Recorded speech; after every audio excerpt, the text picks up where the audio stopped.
Okay, good afternoon, everybody, and a warm welcome to you all. My name's Catherine Concher, and I'm Associate Director of Equality, Diversity and Inclusion for Notts Healthcare. I'm particularly delighted to welcome you today to the third of our Pride-related seminars, which leads up to our Pride Extravaganza on the 10th of August between 12 and 1:30. And Sue's going to put the details of that in the chat, just in case you don't have them to hand.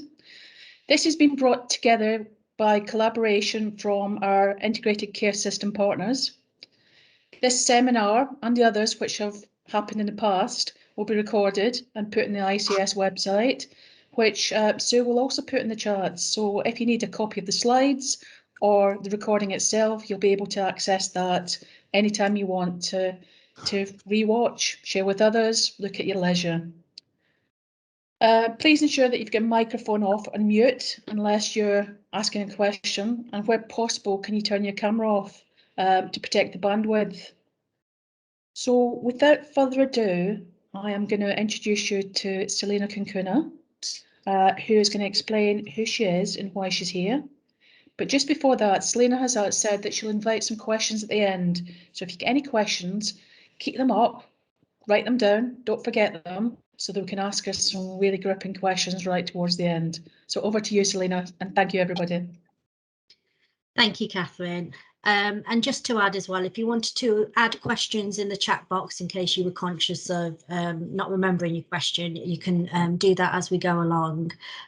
So just to introduce myself, my name's Selena Kunkuna, and I work as part of Nottinghamshire Healthcare Trust as a service manager for the IAPT Let's Talk Wellbeing service. I've been invited to talk as part of Virtual Pride on this topic, minority distress, most likely because it's probably a topic that's quite hits home for me personally. So I identify myself as female, British Asian, Sikh and bisexual. And my sort of journey in terms of coming out to friends and family and the community hasn't been one without its moments of distress. And the term sort of minority stress will be used sort of interchangeably throughout the presentation itself. So in terms of, you know, my personal story, like many people, the initial step for me was actually accepting my own sexuality, understanding that, making sense of that. I was quite a late bloomer when it came to relationships, but developed feelings for a friend at university who happened to be female and couldn't really make sense of it all at the time. And I think struggled to come out to family and community in particular, because coming from an Asian background, there was a lot of sort of stereotypical expectations that, you know, marriage and arranged marriage or introduction type marriage is kind of the norm in my culture. So I'd often be triggered by family weddings or the end of something like university as being a trigger, because then comes the question, well, when are you getting married? And it is one of those things, if you're not sort of married by 30, it's kind of like, what's wrong with you type questions. So consequently, on my sort of journey, I did struggle. I did have unfortunately a breakdown and was diagnosed with depression and stress-induced psychosis. Part of that was down to, obviously, you know, struggles with coming to terms with their sexuality and coming out, the stress of that. But also, I think my family didn't really understand mental health and also my sexuality at that point. So some of their sort of decisions, I think, that were made to sort of support me were kind of not that helpful. So turning to things like spiritual sort of healers, superstitious type rituals to try and help with my mental health. And I sort of question whether it was kind of to sort of fix my sexuality. But fortunately, I can say that once I did come out to my family and friends, they've been nothing but supportive. And if anything, it was very much an anticlimax for me personally coming out. It was more kind of a bigger deal for myself than it was for anyone else, certainly that I'm close to. So there was a happy ending at the end of all of that sort of distress. So in terms of the structure of today, that was just a brief introduction to myself. What I wanted to do was have a brief sort of discussion with everyone. I know there's quite a few people on the chat, but maybe just 5 minutes or so to find out what other people wanted and expected from today's seminar, and if there was any particular focal points that they wanted to touch upon in the seminar. We'll just spend 5 minutes discussing that. And then I was going to do a formal presentation via PowerPoint, which would last about half an hour or so. And then at the end, there'll be at least 10-15 minutes for questions that you've either put in the chat or questions that you want to raise your hand and ask at the end. So before I go on to the formal presentation, does anybody want to share what they hope today's seminar will bring, or any sort of expectations sort of for yourselves, putting you on the spot? No pressure either. If there's no one that wants to speak up at this point and you're feeling a bit shy, we can go straight into the presentation. Catherine, did you want to say something, or? Yeah, I was trying to put my hand up there and doing it rather unsuccessfully. So Paul Devlin has said, just looking forward to hearing from you, Selena. And that's pretty much what I wanted to say. I just want to know what it was like to be you, and maybe if you feel able to tell us some of the things that you experienced and how it made you feel. Yeah, if you feel safe to do so. absolutely. So I think there will be themes that I'll talk about in the presentation, which certainly I can relate to, and maybe some of the people who are here today might relate to. So just to be aware and mindful of anything that might be triggering for yourself. This is a safe place, a confidential space. So obviously anything we share and talk about will be, within us, but mindful that it's being recorded as well, so for people to watch afterwards. But if you feel comfortable sharing your own personal stories, or it relates to any questions at the end, then we'll try our best to handle those as sensitively as you can. I'm just going to quickly answer the one quick comment from Jenny Newman, just how it's been going forward after coming out. And for the last 10 years, I've been stable with my mental health. And I think I've found that once I'd done the big step of coming out to my father in particular, who was born in India, so I had a real sort of fear of telling my dad, who came from quite a traditional background. He was my biggest person to tell, and once he'd sort of knew about me being bisexual and accepted that, and if anything was kind of a bit offended that I thought he would be anything other than accepted. He was quite emotional about it, sort of saying to me, I can't believe that you'd think that I'd ever disown you or anything like that, was his initial comments.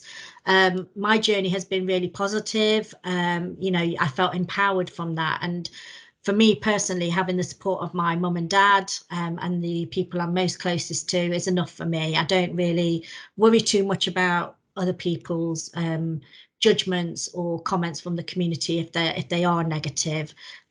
So for me personally, it's been really positive, and fortunately my mental health has been better as a result of that as well. So I'm going to go into the formal presentation. It is a bit wordy in places, I will warn, but we'll crack on with it. And then, like I said, if there is comments, put them in the chat, and we'll have a discussion at the end. So I'm just going to share the presentation with you now. So hopefully you can all see the presentation. So this was just me outlining the structure of today. And obviously we was going to introduce with a bit of an discussion about what you wanted from today, but I'll be mindful of Catherine's comments about my personal experience of sort of coming out and how that made me feel when we come across some of the themes. In terms of the presentation itself, though, what I've put together is basically explaining a bit about what we mean by minority distress and minority stress, so those terms sort of interchangeably sort of used. Have a brief look at what the research says about minority stress in particular, And then maybe a bit of a reflection for us all on how we best support those with minority distress and minority stress as well. By definition, minority stress is the relationship between minority and dominant values and resultant conflict with the social environment experienced by minority group members. So just a basic definition there about the impact of the social environment and the relationship between the experience for those who are from a minority. And minority can be not just limited to sexuality, it can also touch upon disability and race. So when we come to the theory side of the model, this model can be adapted to any type of minority. I wanted to break down the definition a bit further, specifically thinking more about the LGBT plus community. And just to highlight really that they represent a diverse range of identities and expressions of gender and sexual orientation. And members of the community, like I've just highlighted, are diverse in terms of race, religion, ethnicity, nationality, and socio-economic class. This intersectionality, so the combined and overlapping aspects of a person's identity, brings diversity of thought, perspective, understanding, and experience. So this is information that I've taken from the National Alliance on Mental Health website. So I'll put all the links at the end of where the information has come from, so you can sort of go back and read in your leisure as well, because there is some really useful, good information on this out there. Although the full range of LGBT plus and identities are not commonly included currently in large-scale studies on mental health, there is strong evidence from recent research that members of this community are at a higher risk for experiencing mental health conditions, especially things like depression and anxiety disorders. To put it down in sort of number form, LGBT plus adults are more than twice as likely as heterosexual adults to experience a mental health condition. Transgender individuals are nearly 4 times as likely as cisgendered individuals, so those people whose gender identity corresponds with their birth sex individuals, to experience a mental health condition. So this is really important information that we can't ignore in terms of the impact of being LGBT plus does increase your chances of having sort of mental health distress. LGBT plus youth also experience greater risk for mental health conditions and also suicidality. So again, the LGBT plus youth, unfortunately, are more than twice as likely to report experiencing persistent feelings of sadness or hopelessness than their heterosexual peers. Transgender youth face further disparities as they are twice as likely to experience depressive symptoms, seriously consider suicide and attempt suicide, again, compared to those cisgender, lesbian, gay, bisexual, queer and questioning youth as well. For many LGBT plus people, socioeconomic and cultural conditions negatively impact on those mental health conditions. So many face discrimination, prejudice, denial of civil and human rights, harassment and family rejection, which can lead to new or worsened symptoms, particularly for those with intersecting racial or socioeconomic identities. And I guess this sort of comes to my point of my own sort of experience, is that part of my accepting my sexuality was fear of fitting in with a community which very much recognises heterosexual relationships and relationships which are very much influenced by the family. So whether it's an arranged marriage or sort of introductions now, which we refer to in the Sikh community. So those cultural sort of implications were definitely significant in my sort of distress. So there's themes that we need to think about in terms of understanding why the LGBT plus community perhaps struggle with mental health conditions. And one of the themes that we need to consider is the theme of rejection. And that theme is really about the fact that coming out can be a difficult or even traumatic experience. It can be difficult to cope with rejection of something as personal as one's identity from family or close friends within the workplace or even in the faith community, like I've referred to.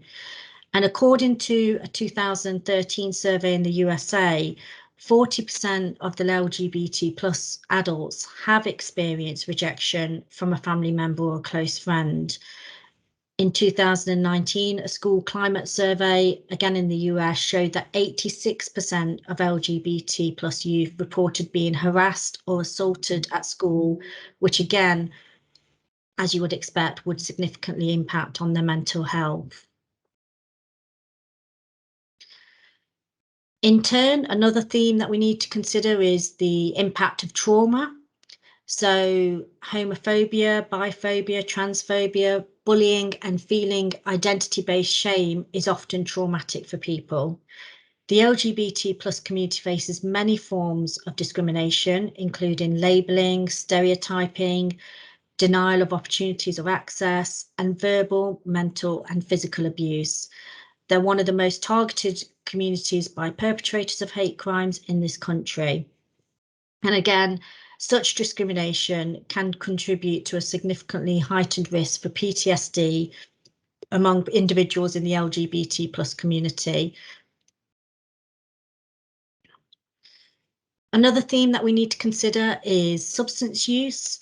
So often used as a coping mechanism or method of self-medication. This is also a significant concern for members of this community. So LGBT plus adults are nearly twice as likely as heterosexual adults to experience a substance use disorder. And again, transgender individuals are almost 4 times as likely to experience a substance use disorder. Illicit drug use is significantly higher in high school age. So again, this information is from America, so excuse the high school reference. High school age youth who are identified as LGBT plus or unsure of their identity compared to their heterosexual peers. Homelessness. So it's estimated that LGBT plus youth and young adults have 120% higher risk of experiencing homelessness, often the result of family rejection or discrimination based on gender identity or sexual orientation. This risk is especially high among Black LGBT youth, and many members of the LGBT plus community face the added challenge of finding homeless shelters that will accept them, and experiences elevated rates of harassment and abuse in these spaces. And then finally, another risk factor to consider and theme is the risk of suicide. So for the themes that we've mentioned before, many people in this community can struggle in silence and face worse health outcomes as a result. The LGBT plus population is at higher risk than the heterosexual cisgender population for suicidal thoughts and suicide attempts. And high school students in America who identified as lesbian, gay or bisexual, again, are 4 times more likely to have attempted suicide compared to the heterosexual period.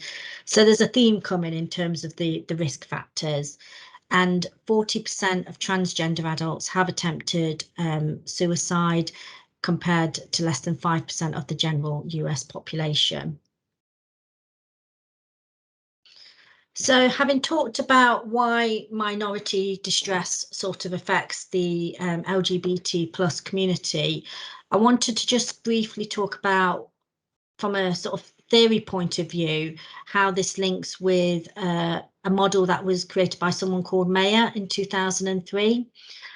So Mayer in 2003 made something called the stress model. And basically, this model persists that sexual minorities face unique and hostile stresses related to their sexual minority identity. And consequently, these stresses have negative effects on their health. This is a copy of the model itself. Looks more complicated than what it is, but hopefully you can sort of see journey from A, in terms of the circumstances in one's environment, all the way through to I, where the outcomes for that person, dependent on the stresses in their life, dependent on their processes and expectations of rejection or actual experiences of rejection and support that they have, will impact on the outcome for that individual, whether it be a negative or a positive. So again, at the end of the presentation, I've got a link to a reading about the minority stress model. And if you are interested in Mayer's model, there will be a link to where you can sort of read more about it, and the key themes that he draws upon in that model. What I wanted to do now is just share a video. So I'm just going to come out of sharing what I am, and this is experience of a gay man with minority sort of stress. So if you just bear with me a moment, hopefully I'll be able to share this.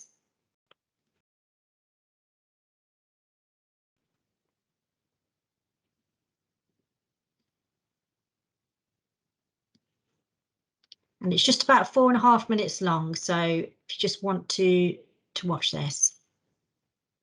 This is a video about fear and how to channel fear into power.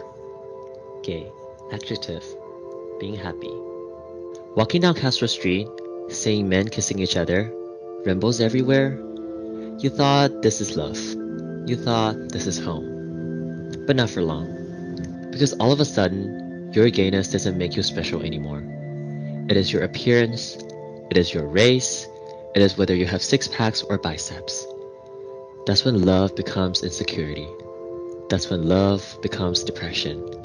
That's when love becomes risky sex. That's when love forces you to become someone you're not. But why? We could get married now. We could hold our loved one's hand unapologetically on the street now. We're a part of our chosen family now. So why? Why are we so enslaved by love? Travis Salway, a researcher with the BC Center for Disease Control in Vancouver, asked gay men who attempted to commit suicide what their source of stress is. The answer are usually career problems, relationship problems, or financial problems.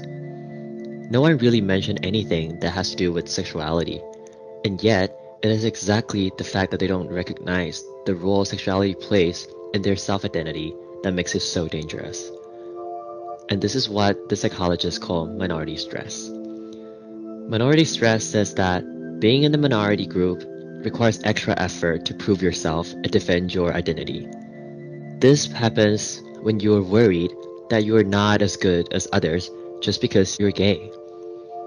Minority stress makes gay men internalize the stigma society imposes on them. That trivial voice in our heads grows louder and louder day by day, to a point when it becomes all that we could hear, to a point that our mind is conditioned to expect rejection. And this leads to the second problem, conforming to the majority. Gay men strive so hard to prove ourselves that we sometimes forget who we are. Society brutally takes away the beauty of our strengths of being considerate, being kind, and being passionate. Sissy boy, faggot, vulnerable, dramatic. How many boys have looked at themselves and felt disgusted just because they're not like boys? How many boys have looked at the actors and models on TV, feeling helpless about their imperfect body? We grow up feeling so suppressed by society that being nasty becomes the only way we know to protect ourselves. When a gay boy finally comes out to join the community, he comes out of the closet and goes straight into the jungle, where only the strongest survive, where only the ones that are tall, young, muscular, and wide survive. This discrimination within the community pushes gay men away from interacting with each other face to face. Bars, nightclubs are now replaced by Grindr, Hornet, and Search. However, dating app deepens the prejudice that ripped us of our confidence. Some profiles tell you outright that no femme, mask only, or no Asian. There's nothing wrong about having preferences. But think about it.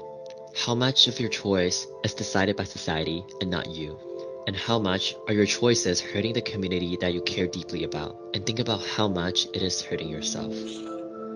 There was a time when the only way for young gay men to know about their identity is watching porn. There was a time when it was a crime for gay men to hold the hands of their loved one on the street. But things have changed. Now we could be who we want to be. Now we could hold the hands we want to hold and kiss the person we want to kiss. But we shouldn't settle for it. We thought fighting for equality means becoming the same. So we thought when we get married like others, we will be fine. So we thought when people stop looking at us differently, we would be fine. But the truth is, we're not the same.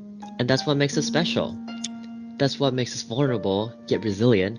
That's what makes us sizzy, but sassy. This is what makes us dramatic, but enthusiastic. And we should not be afraid of it. We have fought so long, we might be tired. But we should not settle for anything less than what we deserve. It is not going to be fitting in society, and it is not going to be with more discrimination. Because love is love is love, and should only be love. We're beautiful people with beautiful problems.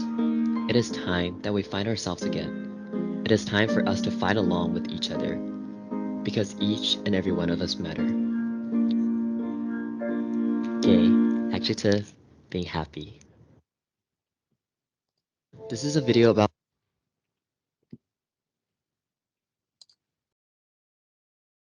Okay, so hopefully you could all hear that and see that video okay.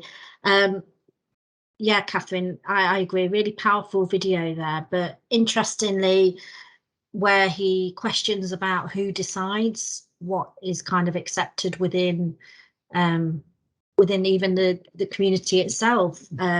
Is it society deciding that you know, a gay male should be white, etc., and look a certain way? And certainly from my own experience, it was fears of what my culture decided that was sort of the norm in terms of relationships that made me struggle initially to sort of come out. Another thing I wanted to just share with you is a document which again is referred to at the end of my presentation. And this is something from the Mental Health Coalition website that you can download. It's a really good document in terms of understanding the key themes to look out for in terms of LGBT plus mental health. And also how to support those as well that may be struggling with minority distress. So it talks through obviously what we mean by the mental health in terms of the LGBT plus community. It talks about different sort of themes. So in terms of, like I've talked about, expectations of others, whether that's within the community or outside the community or within society on a wider scale. The document also looks at warning signs. So perhaps in terms of weight loss and eating disorders, you can sort of look out for warning signs such as someone losing control of their eating or frequently checking how their body looks. And importantly, it's got some things to look out for in terms of thoughts of suicide as well. So I'll just scroll through this document just so you can get a bearing of what's within it. But like I said, if you did want to have a look at it closely, it is available on the Mental Health Coalition website, and they've got some really good resources on that website. So I just thought it'd be useful to share this with you as part of this seminar today. I'm just going to go back now to the presentation.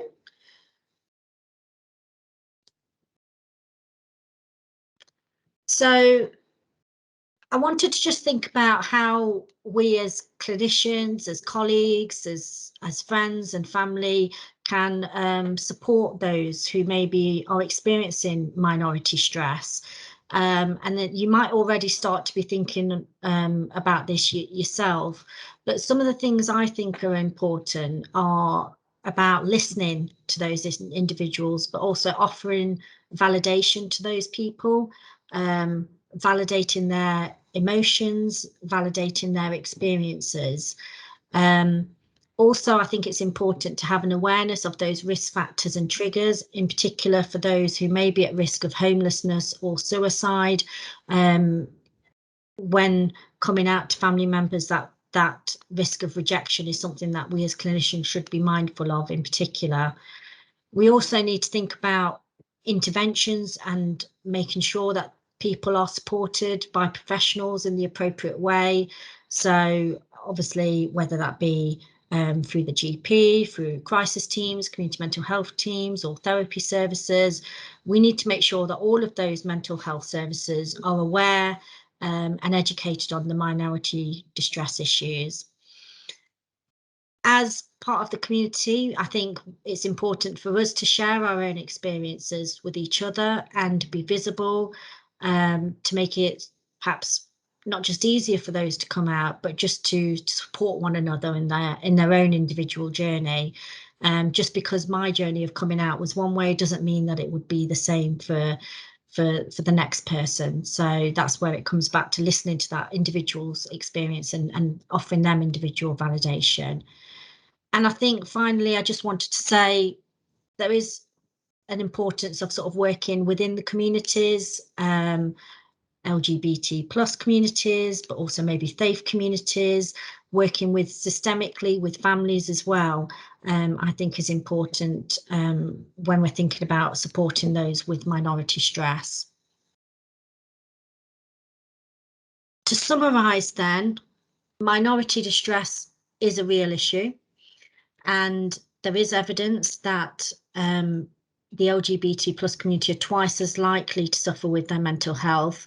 And that's why the time is now for recognition and increased support. So, as I said, here are the links to some of the places where I've got the information from for this presentation. So the Mental Health Coalition, where the roadmap was, and also a link there to the Mayer stress model as well.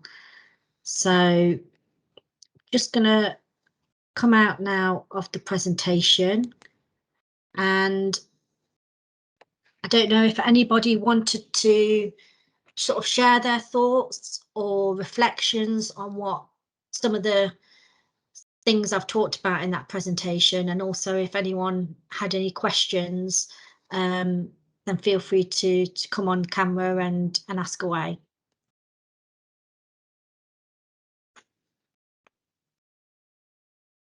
So, Selena, we've got an anonymous comment about the video, and it's got, someone has said, conditioned to expect rejection struck home for them.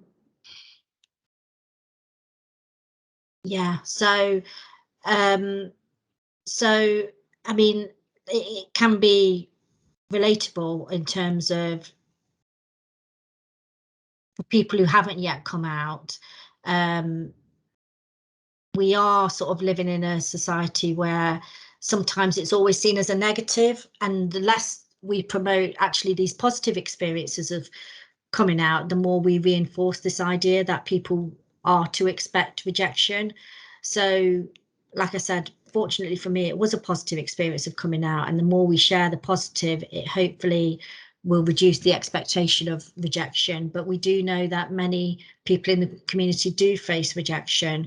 And that can be part of their environment or the culture that they come from. But it is a real issue, and it is a real risk factor in terms of thinking about mental health distress. Any other comments or thoughts, or from the video or from the presentation, or questions itself that you wanted to ask me?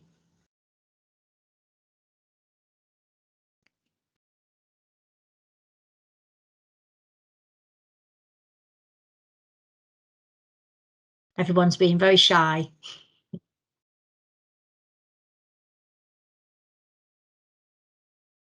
So I've got another anonymous question. Okay. Which is, how do we address this in the workplace? Good question. So in terms of, I guess it's got different facets to it in terms of what the experiences are for people in the workplace.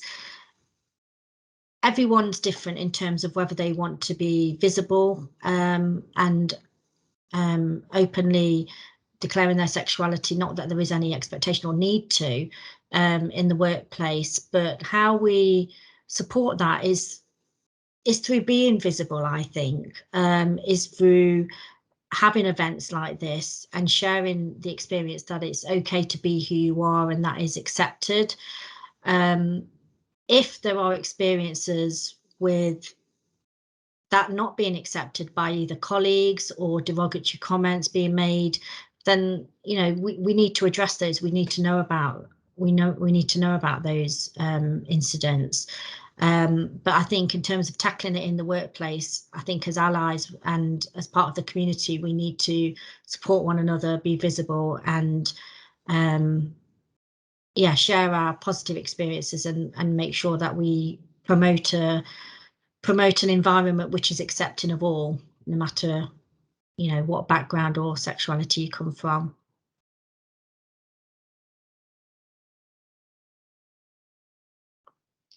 I think Carla's got a question about the British stats. So there is some information on sort of the Rethink website in relation to sort of minority stress and sort of British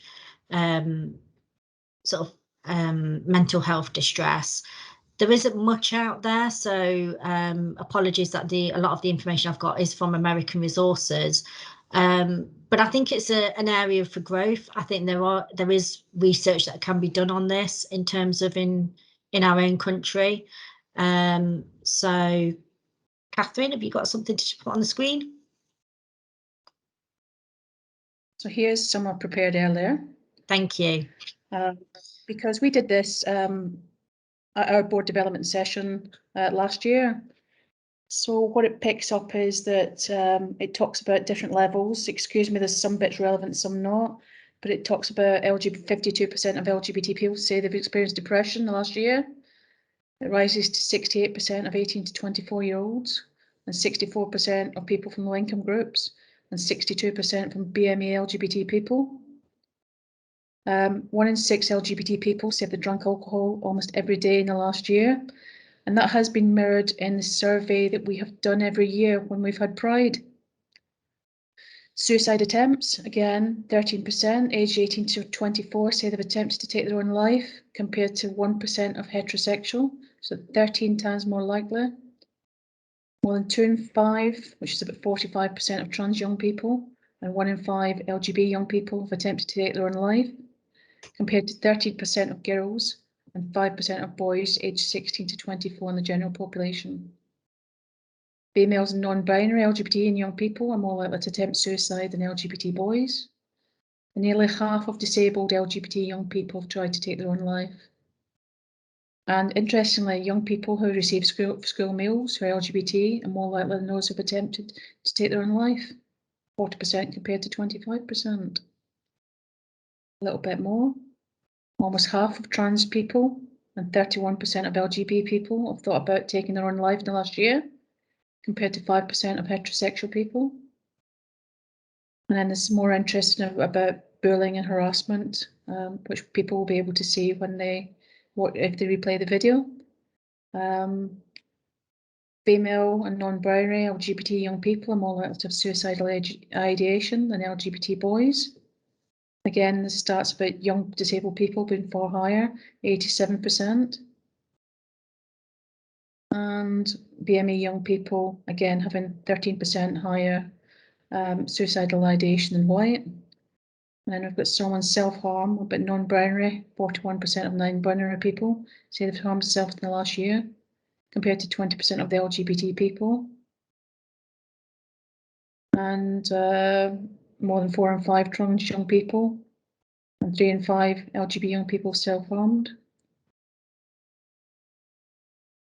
Female and non-binary are more likely to self-harm, and disabled young people are more likely to self-harm as well. And then just to throw it in, because it happens to be here, still relevant surveys, 19% of LGBT people aren't out to a healthcare professional about their sexual orientation when seeking general medical care. It rises to 40% of bi men and 29% of bi women. 24% of LGBT people have accessed mental health, with this rising to 36% if you're pansexual and 28% if you're LGBT woman. A further 8% had tried to access them but have been unsuccessful. And this is one of the damning statements. 57% of health and care professionals don't consider sexual orientation to be relevant in the care they provide. And 1 in 10 health and social care staff directly involved in patient care have witnessed colleagues express the belief that someone can be cured being LGB.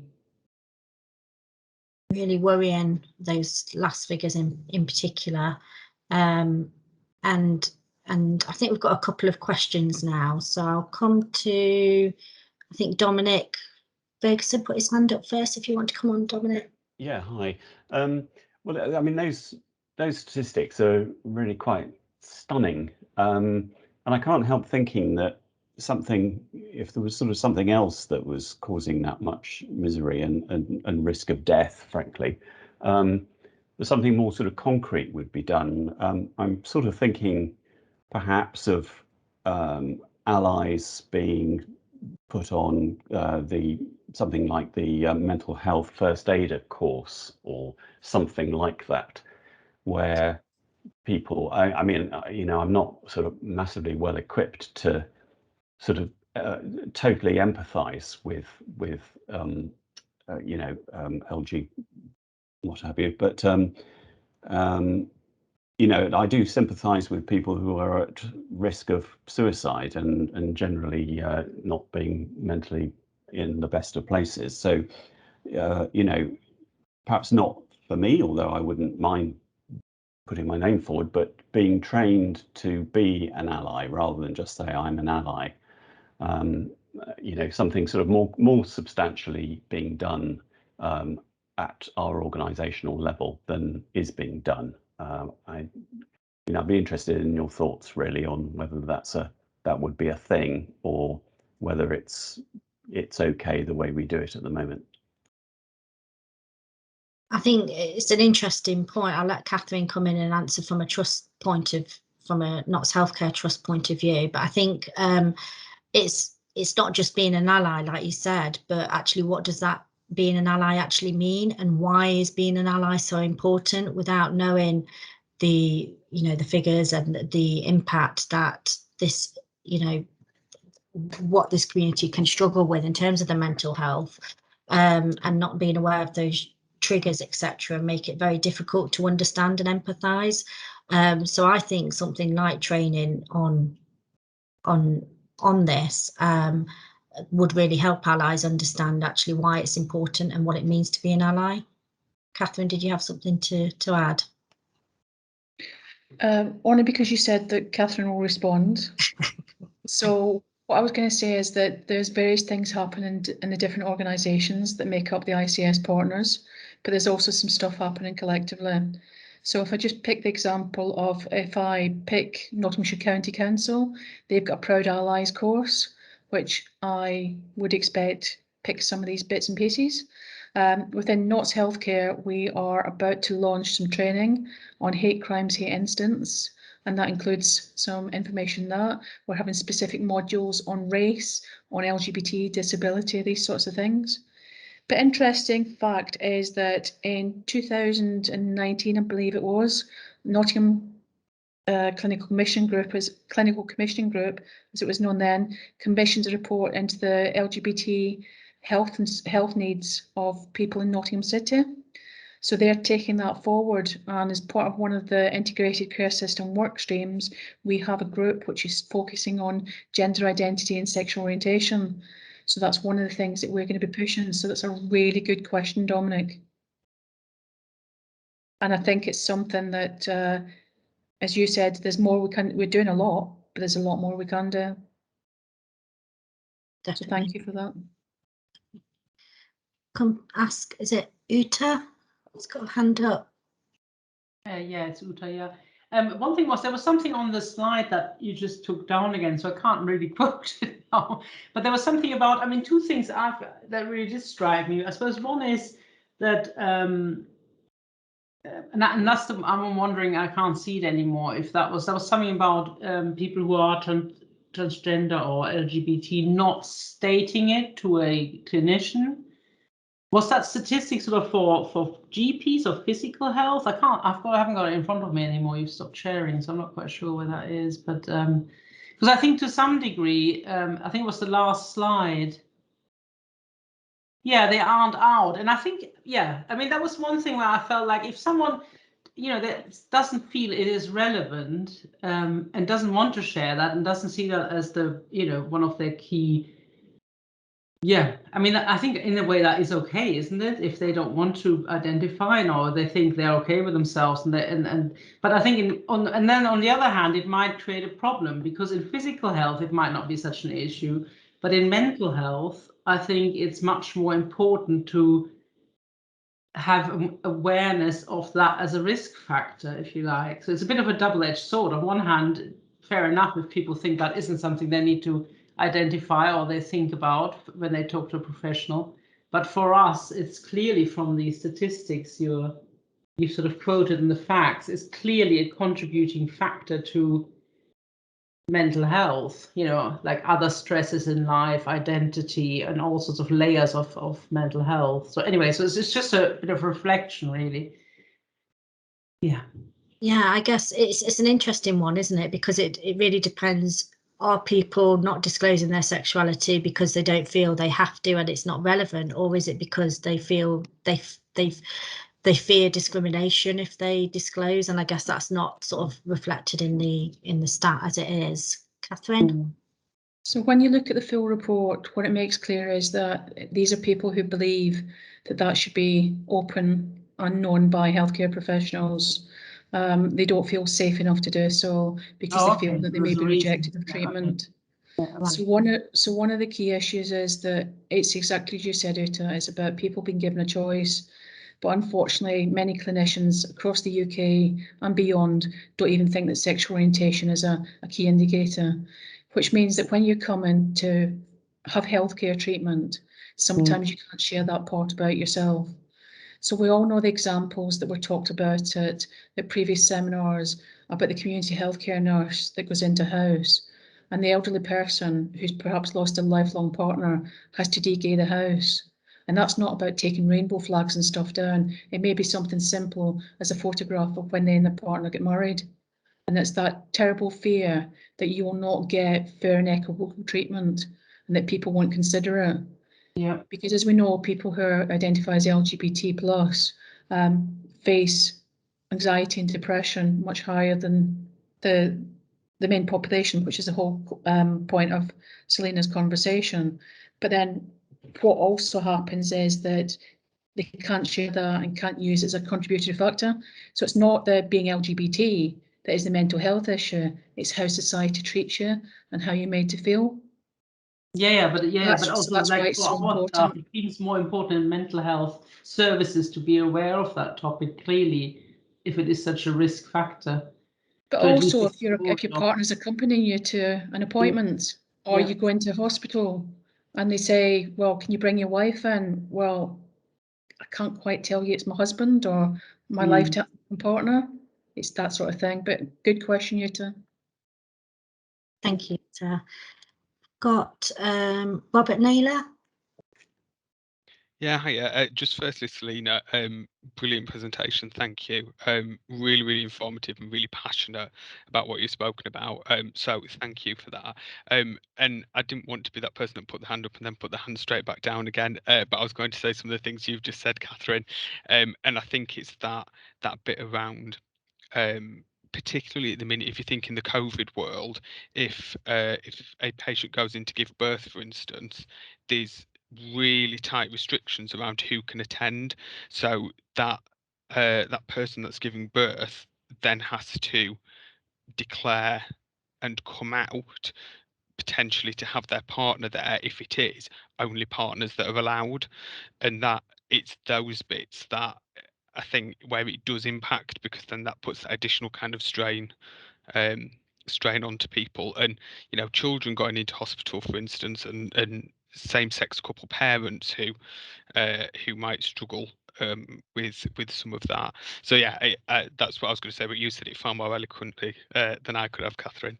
But I didn't want to just suddenly put my hand back down again. Thank you, Robert. Thank you. So we've got a few minutes left if anyone else had any reflections or comments based on what we've been discussing. It seems like a few of people are liking the idea of sort of supporting allies and developing their confidence and skills. Louise is wondering whether it should automatically be included in induction and ongoing mandatory training. So as part of the diversity training, it's something that we could sort of think about, or if it's not already included.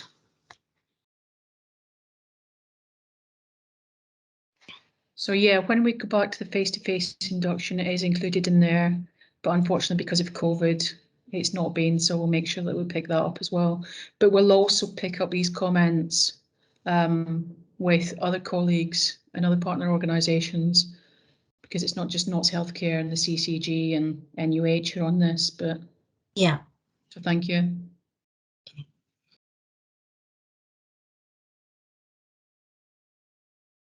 So Jenny's asked a question, is there anything that we can do to support conversations with minority groups?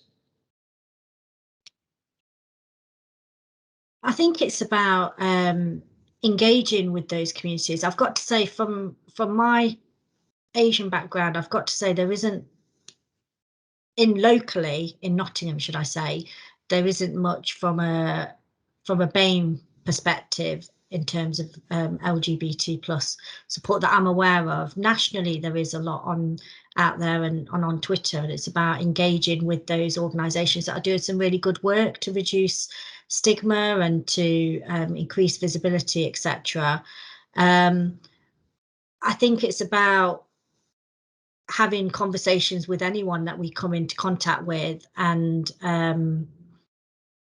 understanding how their culture or their religion may be impacting and be an added factor in their experience. I'm not sure really what else we could be doing. It's a good question, really good question. Does anybody else have any thoughts on ideas on what we could do to support the conversations with minority groups?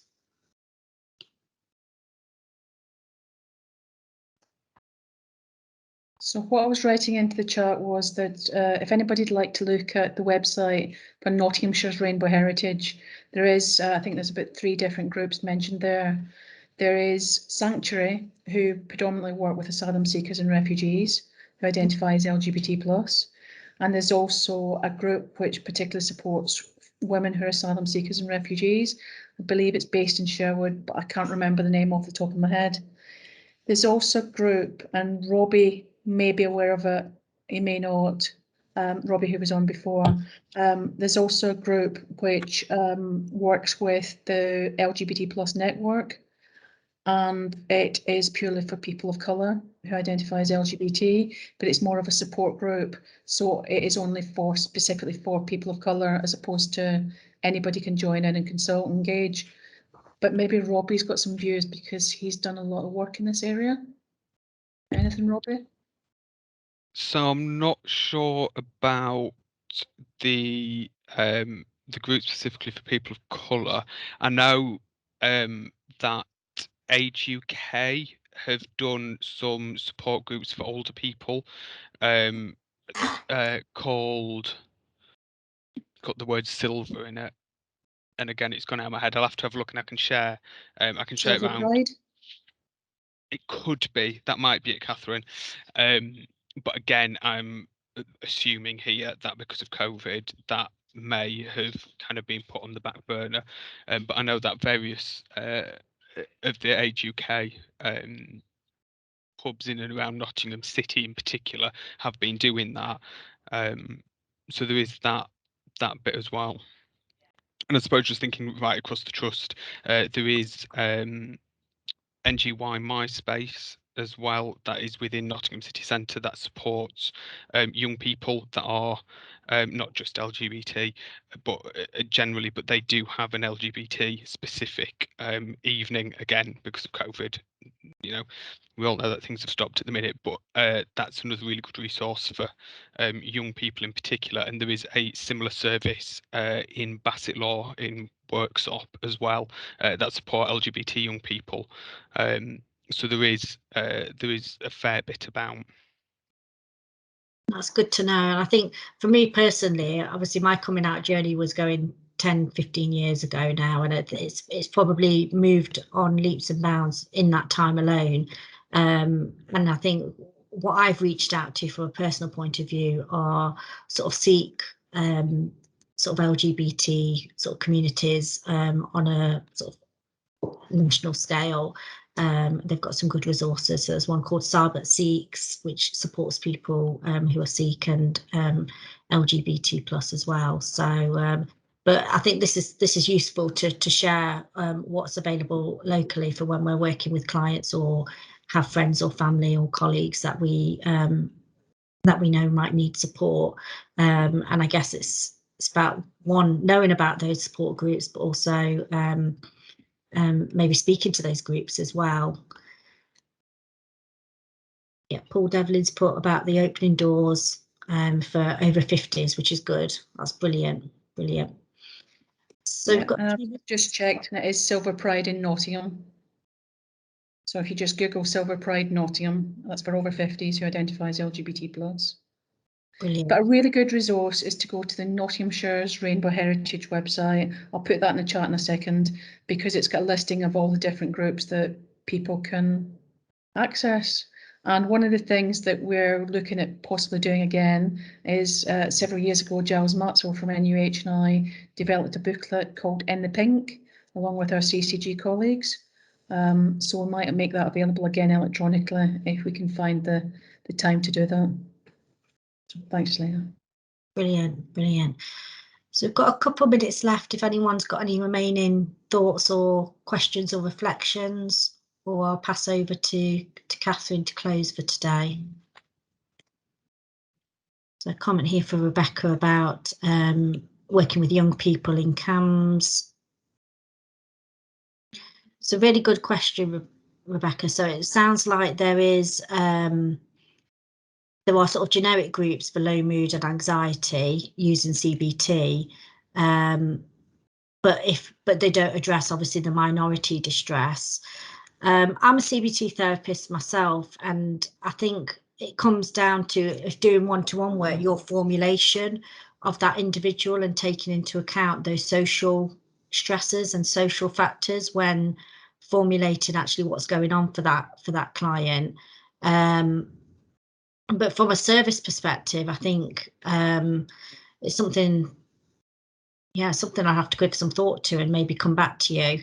But it's a really, really good question. How do we, not just in CAMS, but also the service I work for in IAPT, how do we support those with minority distress and recognise those key themes and triggers? So great question. I will give it some thought. I don't want to give a half-handed answer without giving it some thought, and maybe email you, Rebecca, if that's okay. Yeah. I'm going to pass over back to Catherine. Thanks, Selena. So in the chat, I put the web address for Nottinghamshire Rainbow Heritage, which has got a link to all the groups that we've spoken about today. But without further ado, I'm going to say thank you very much to Selena, which I think was a very thought-provoking and interesting presentation.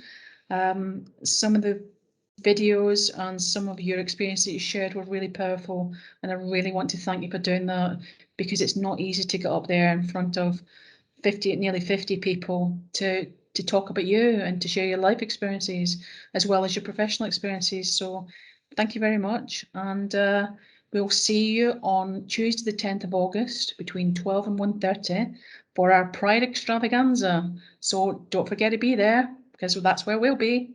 Thank you. Thanks, everyone. Bye. Thank you. Thank you. Thanks. Thank you.